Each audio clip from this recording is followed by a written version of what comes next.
मराठ्यांचं वाटोळं करायचं यासाठी त्यांचे खूप आटोकात प्रयत्न सुरू आहेत। परंतु मी हरणार नाही मायबाप मराठ्यांनो आणि जिंकूही देणार नाही त्यांना। काही झालं तरी त्यांनी जेलला टाकू द्या, सोडू द्या मला, मी मरेपर्यंत माझ्या मायबाप गोरगरीब मराठा करोड समाजाच्या सोबत राहणार आहे, पण गद्दारी करणार नाही।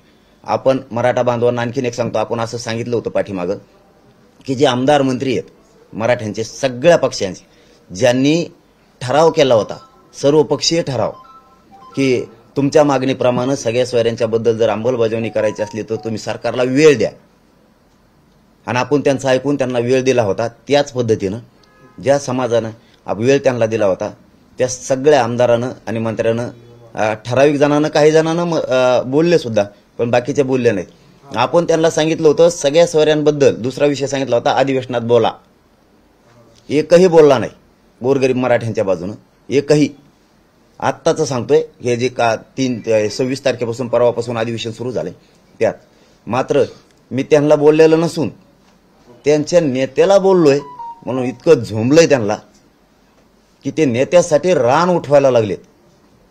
काही आमदार असे तुटून पडायला लागलेत जस काय त्याला पूर्वी जन्माचाच राग आहे, इतके तुटून पडलेत। माझ्या नेत्याला बोलले, माझ्या पक्षाला बोलले, तुला मोठं जनतेने केलं, तुला बोल म्हणलं तेव्हा नाही बोलला गोरगरीब मराठ्यांच्या बाजूनं, सगळ्या सोयऱ्यांची अंमलबजावणी करा असं सगळ्या आमदारांना मंत्र्यांना म्हणा, एक नाही बोलला। आता नेत्याला बोलले तर कसे तुटून पडले? म्हणजे तुमची माया गोरगरीब मराठ्यांबरोबर नाहीये, तुम्हाला मराठा भूमिका विरोधीच राहायचंय, ही भूमिका आहे तुमची। आणि निवडून मतं मात्र गोरगरीब करोडो मराठ्यांचे पाहिजेत तुम्हाला।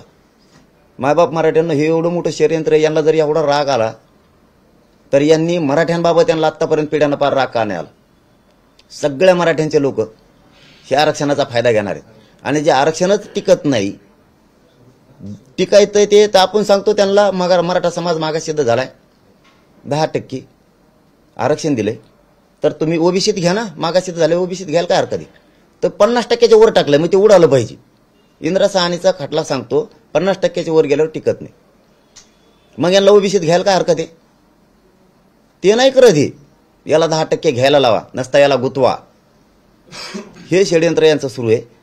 माझी मराठा समाजाला फक्त शेवटची एवढीच विनंती, आपण एकजूट राहा आणि शांत चित्तानं बघा आता कोण आपल्या लेकरांचं पिढ्याचं मिळणारं आरक्षण न मिळावं म्हणून वाटोळं करायला लागलाय, आणि त्याचा नेता मोठा व्हावा म्हणून किती ताकद लावली त्यांनी। मंत्री बघा, ते आमदार बघा, असे पेटलेत, अशी टोळी माझ्या विरोधात उभा केली। अरे मी शेतकऱ्यांचा गोरगरिबांचा लढा लढतो, गोरगरिबांसाठी। पिढ्याना पार श्रीमंत मराठ्याला आमदार, मंत्री, खासदार, व्यावसायिक, नोकरदार मराठा, शेतकरी मराठा सगळ्यांचं पिढ्याना पार कल्याण होणार आहे।